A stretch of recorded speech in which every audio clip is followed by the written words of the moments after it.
হে আমার জাতি, হে আমার দেশবাসী, তোমরা একমাত্র আল্লাহর গোলামি করো, আল্লাহর দাসত্ব করো, যিনি ছাড়া তোমাদের দ্বিতীয় কোনো হুকুম কর্তা নাই। এই দাওয়াতটা যখন দিল আর বলল, ইয়া আইয়ুহান নাস, হে মানব মণ্ডলী, কুলু, তোমরা বলো লা ইলাহা ইল্লাল্লাহু তুফলিহুন, তোমরা যদি বলো আল্লাহ ছাড়া কোনো ইলাহ নাই, তবেই তোমরা সফলকামী হয়ে যাবে।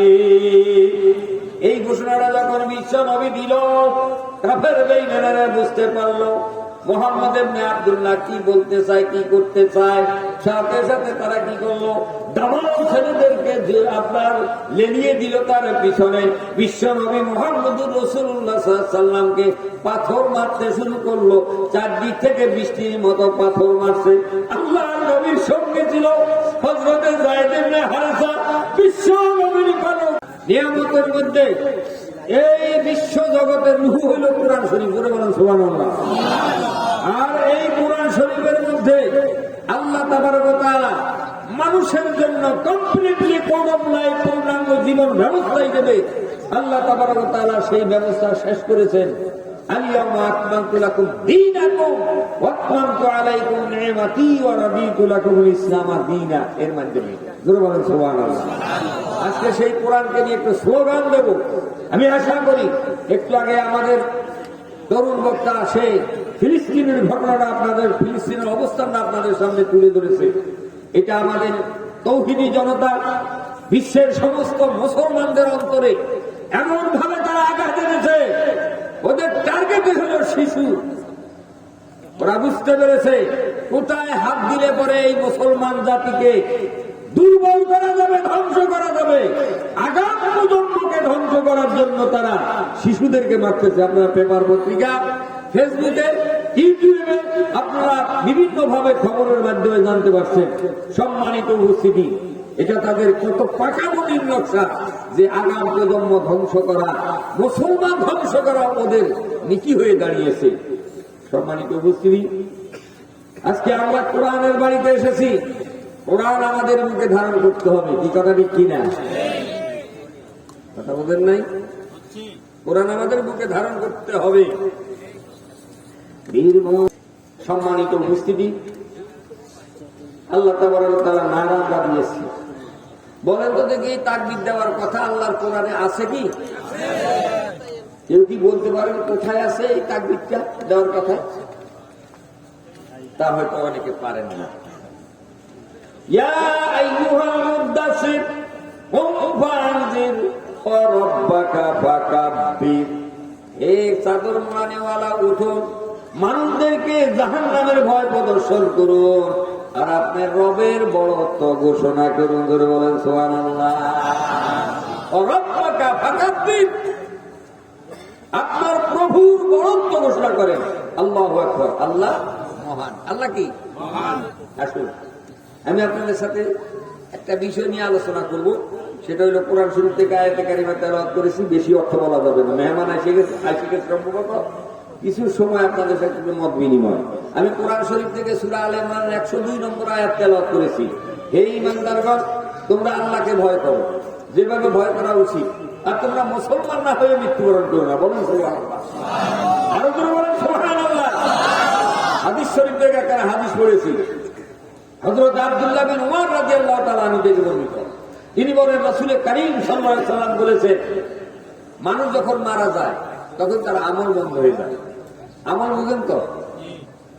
কর্ম, কাজকর্ম বন্ধ হয়ে যায়। হাত নড়ে না, পা নড়ে না, কথা বলতে পারে না, বসতে পারে না, উঠতে পারে না। এই কথা ঠিক কিনা? কর্ম বন্ধ হয়ে যায়। তবে ইল্লা মিন সালাস, তিনটা জারি থাকে, তিনটা বিষয় জারি থাকে। কয়টা বিষয়? তিনটা বিষয় জারি থাকে। তার একটার মধ্যে হলো সাদাকাতুন জারিয়া, সাদকা জারিয়া। আজকে এই যে আমরা কোরআনের বাড়িতে এসেছি, এই ঘরটা, এই মাদ্রাসাটা, এটা কি এমনি এমনি হয়ে গেছে? বলেন তো দেখি। নিশ্চিত আজাদ, যার নামে মাদ্রাসাটা, আজাদ আল হেরা, একজন ব্যক্তি ছিলেন তো নাকি? আল্লাহ তাকে হায়াতে, আল্লাহ তাকে জান্নাতে সুউচ্চ মকাম দান করে সকলে আমিন। আজকে তারা এই জমি দান করায়, আজকে এখানে মাদ্রাসা হয়েছে, আজকে আমরা এখানে 10-20 টাকা, 100 টাকা, 1000 টাকা, 500 টাকা আমরা আমাদের চাউল ডাউল এটা সেটা নানান ভাবে আমরা সাহায্য সহযোগিতা করতে পারছি। আজকে আমরা কোরআনের খাদে হয়েছি, বলেন না আলহামদুলিল্লাহ। আরো জোরে বলেন আলহামদুলিল্লাহ। কোরআনের খাদেম সকলে হতে পারে না ভাই। এই কোরআন প্রতিষ্ঠার জন্য, এই কোরআনের জন্য বিশ্ব নবী মুহাম্মদুর রাসূলুল্লাহ সাল্লাল্লাহু আলাইহি ওয়াসাল্লাম তায়েফের জমিনে রক্ত দিয়েছে, কথা ঠিক কিনা? আল্লাহ রাসূল সাল্লাল্লাহু আলাইহি ওয়াসাল্লাম মক্কাতে দাওয়াতি কাজ করলেন, মানুষের কাছে দাওয়াত পৌঁছালেন। মক্কার মানুষগুলি, তার আত্মীয় স্বজনরা তাকে ভালোভাবে দেখে নাই, তারপর নির্যাতন, নিপীড়ন, জুলুম, অত্যাচার, ইস্তিমরুর চালিয়েছিল।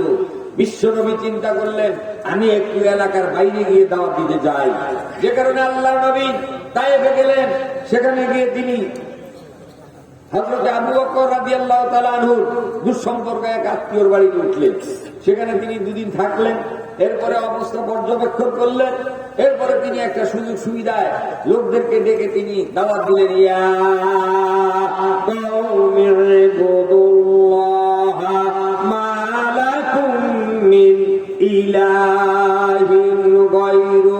হে আমার জাতি, হে আমার দেশবাসী, তোমরা একমাত্র আল্লাহর গোলামি করো, আল্লাহর দাসত্ব করো, যিনি ছাড়া তোমাদের দ্বিতীয় কোনো হুকুম কর্তা নাই। এই দাওয়াতটা যখন দিল, আর বলল, ইয়া আইয়ুহান নাস, হে মানব মণ্ডলী, কুলু, তোমরা বলো, লা ইলাহা ইল্লাল্লাহু তুফলিহুন। তোমরা যদি বলো আল্লাহ ছাড়া কোনো ইলাহ নাই, তবেই তোমরা সফলকামী হয়ে যাবে। এই ঘোষণাটা যখন বিশ্ব নবী দিল, কাফের বেঈমানেরা বুঝতে পারলো মুহাম্মদ ইবনে আব্দুল্লাহ কি বলতে চায়, কি করতে চায়। সাথে সাথে তারা কি করলো, দামাল ছেলেদেরকে যে আপনার লেলিয়ে দিল তার পিছনে। বিশ্ব নবী মুহাম্মদুর রাসূলুল্লাহ সাল্লাল্লাহু আলাইহি ওয়াসাল্লামকে পাথর মারতে শুরু করলো। চারদিক থেকে বৃষ্টির মতো পাথর মারছে। আল্লাহর নবীর সঙ্গে ছিল হযরত যায়েদ ইবনে হারেসা, বিশ্ব নবীর পালক পুত্র। সরকার মতো বিশ্ব নবীকে আপনার সেভ করার জন্য, নিরাপদে রাখার জন্য, পাথর থেকে তাকে মুক্ত রাখার জন্য, পাথরের আঘাত থেকে মুক্ত রাখার জন্য সরকার মতো তার চারিপাশে ঘুরতে ঘুরতে একসময় হযরত যায়েদ ইবনে হারেসা জমিনের মধ্যে লুটিয়ে পড়ল। আল্লাহর নবী লক্ষ্য করে দেখে যায়েদ পড়ে গেছে। নবী বলে, যায়েদ, দুনিয়ার মধ্যে বিশাল দায়িত্ব নিয়ে আল্লাহ তাবারক ওয়া তাআলা আমাকে এই পৃথিবীর মধ্যে পাঠিয়েছে। ও যায়েদ, তুমি কেন পাথরের আঘাত খেয়ে খেয়ে জমিনে তুমি লুটিয়ে পড়লে? আল্লাহ নবী কান্না করছে। ও বন্ধুগণ, আসমান কান্দে, জমিন কান্দে, গাছপালা, পাহাড়, পর্বত, পাথর পর্যন্ত কাঁদে। বিশ্ব নবী মুহাম্মদুর রাসূলুল্লাহ সাল্লাল্লাহু আলাইহি ওয়াসাল্লাম কিছু দূর যাওয়ার পরে তিনি হুজুর খেয়ে পড়ে গেলেন।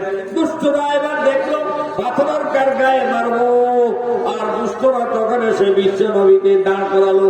আল্লাহ নবী পড়ে যায়, আর ওই দুষ্টরা রাসূলকে বাধ্য করে দাঁড়ায় থাকার জন্য, দাঁড়ায় চলার জন্য, যাতে করে ওরা রাসূলের গায়ে পাথর মারতে পারে।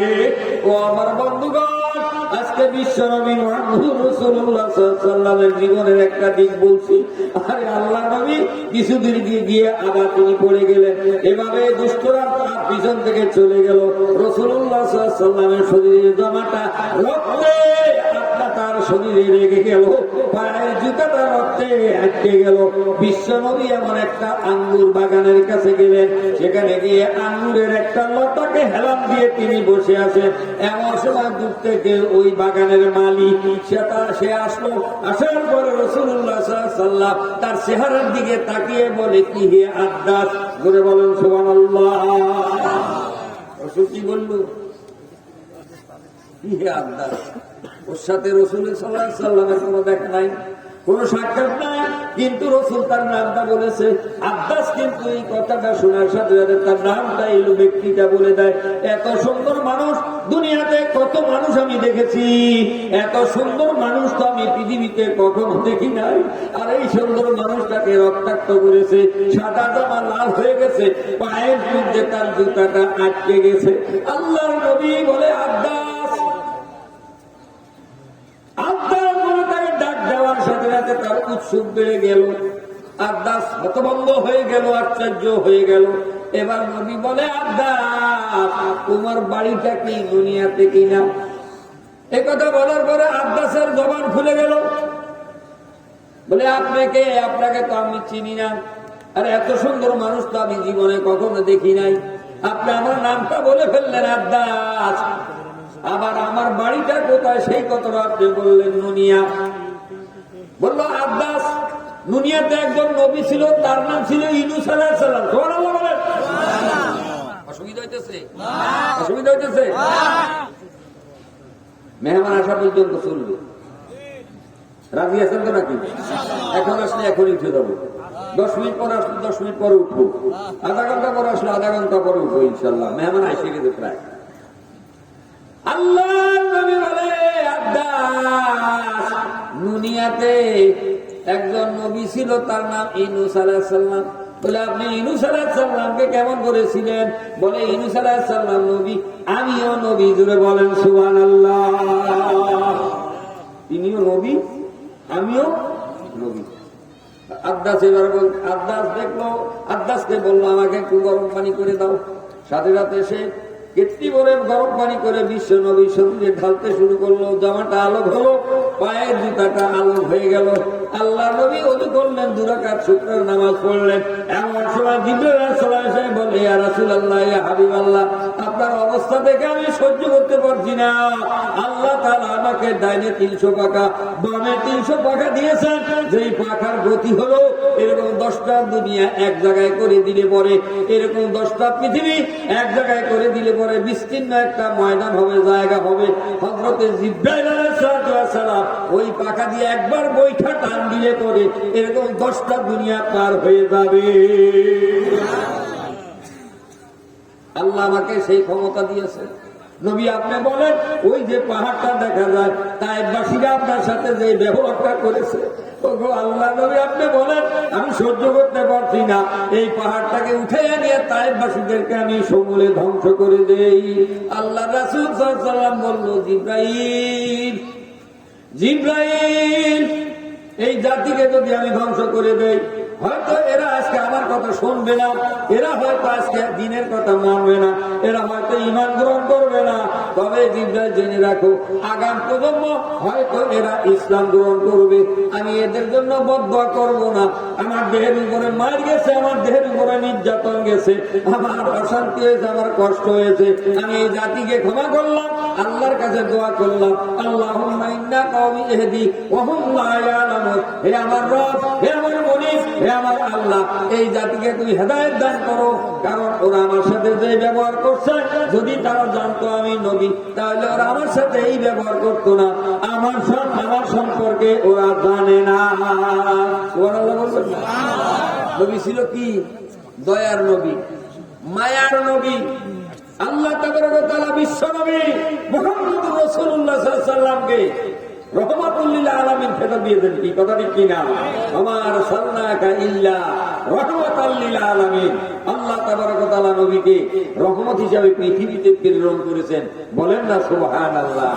ও বন্ধুগণ, আব্বাস আল্লাহ নবীর খাদেম হয়ে পানি ঢালতেছে আর রাসূল সাল্লাল্লাহু আলাইহি ওয়াসাল্লামের কাছে কথাগুলি শুনতেছে।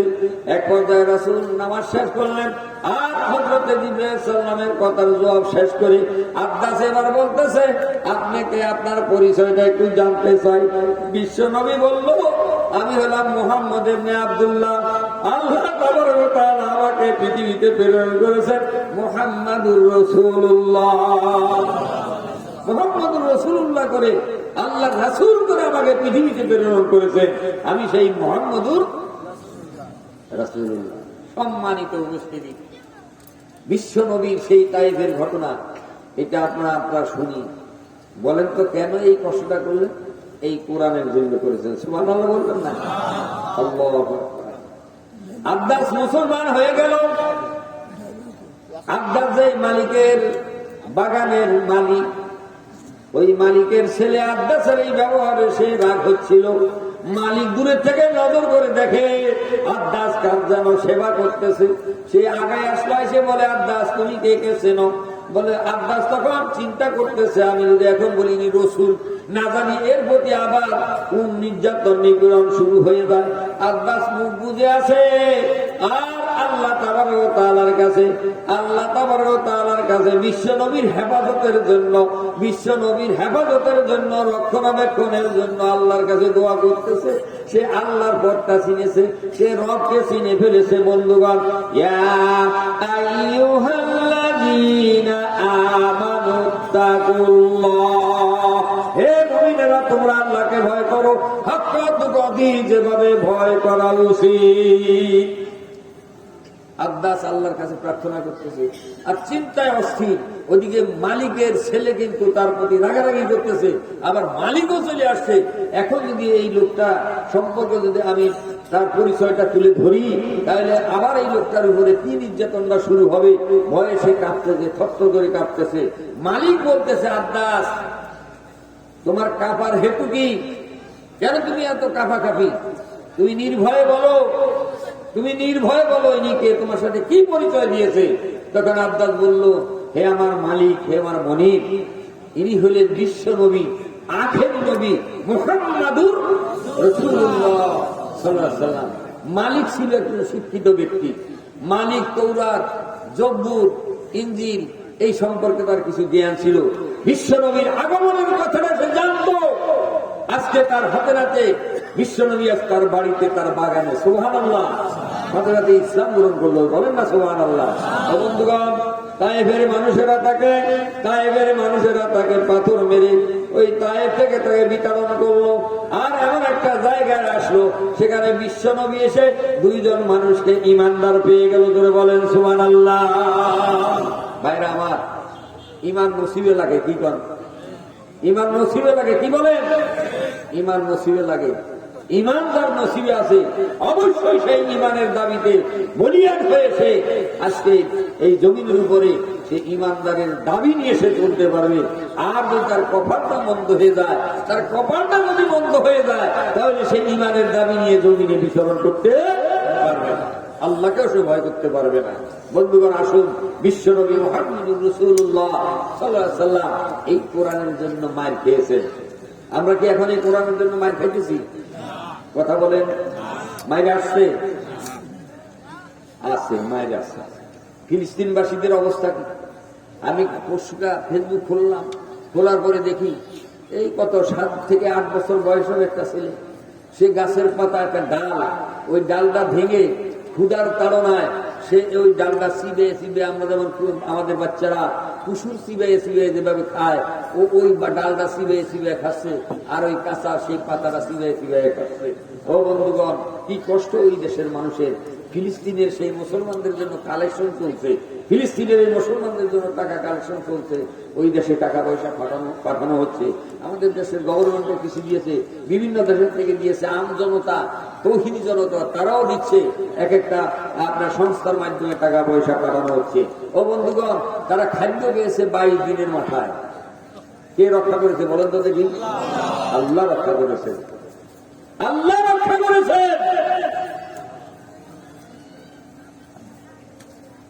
আমরা তো আরামে ঘুমাইতেছি, আমরা আরামে খাচ্ছি, আমাদের চলন বলন। একটা শিশু এখন তার মরণ হবে, অল্প সময়ের মধ্যে তার মৃত্যু হবে। মৃত্যুর আগে সে বলতেছে, ইব্রাহিম আলাইহিস সালামের সাথে যে কথা বলতেছে, মুসা আলাইহিস সালামের সাথে কথা বলছি, ঈসা আলাইহিস সালাম, এই তো ইব্রাহিম আলাইহিস সালাম, এই তো মুসা আলাইহিস সালাম, এই তো ঈসা আলাইহিস সালাম। এরপরে সে মারা গেছে। বন্ধুগণ, তাদের কষ্টের জীবন আজকে আমাদের জীবন আকাশ পাতাল ব্যবধান। আমাদেরকে একটু হিসাব করতে হবে, হিসাব করতে হবে। আজকে ইহুদিরা, একটু আগেই তো শুনলেন, 70 থেকে 80 লাখ ইহুদি সারা পৃথিবীতে, সারা পৃথিবীটাকে তারা তছনছ করে বেড়াচ্ছে। তবে ওদের পতনও ঘনায় আসছে। বলেন না আলহামদুলিল্লাহ? আর বলবেন না আলহামদুলিল্লাহ? ওদেরকে আল্লাহ তাবারক ওয়া তাআলা বলেছেন মালুন, ওদেরকে অভিশপ্ত বলা হয়েছে। ওরা কোথাও জায়গা পাবে না। ওইখানে ফিলিস্তিনিরা তাদেরকে জায়গা দিয়েছিল, এটাই ছিল ওদের অপরাধ। আজকে তারা নিজের ভূমি থেকে তারা আসতে বঞ্চিত। বন্ধুগণ, আসুন আমরা যে যেখান থেকে পারি তাদের সহযোগিতা করবো। কোরআনের বাড়িতে আসছি, পাগড়ি মাথায় দেওয়া হবে দুজন ছাত্রকে। আপনারা খুশি না বেজার? কথা বলেন, খুশি না বেজার? বন্ধুগণ, দিনের জন্য, ইসলামের জন্য কষ্ট স্বীকার করতে হয়। জান্নাতে যাব, জান্নাতের প্রতিটা কাজ হইল কষ্টের, জান্নাতের প্রতিটা কাজ হইল কষ্টের, আর জাহান্নামের কাজ প্রতিটা কাজ হইল আনন্দের। আর দুনিয়া ও সেজুল মুমিনিন ওয়াল জান্নাতু লিল কাফিরিন। দুনিয়া হলো মুমিনদের জন্য জেলখানা, আর কাফের বেঈমানদের জন্য হলো দুনিয়া বেহেশতখানা। আসুন ভাই, হয়তো মেহমান এসে গেছে। ভাই, মেহমান এসে গেছে, আসছে সকলে একটু পড়ি, সুবহানাল্লাহ ওয়ালহামদুলিল্লাহ লা ইলাহা ইল্লাল্লাহ, সুবহানাল্লাহ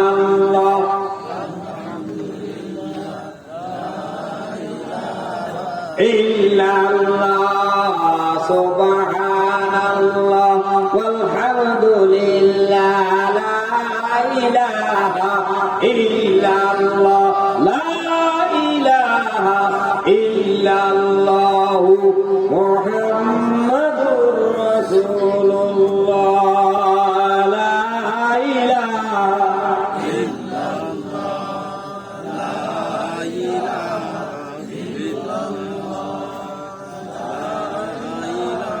ইল্লাল্লাহ, লা ইলাহা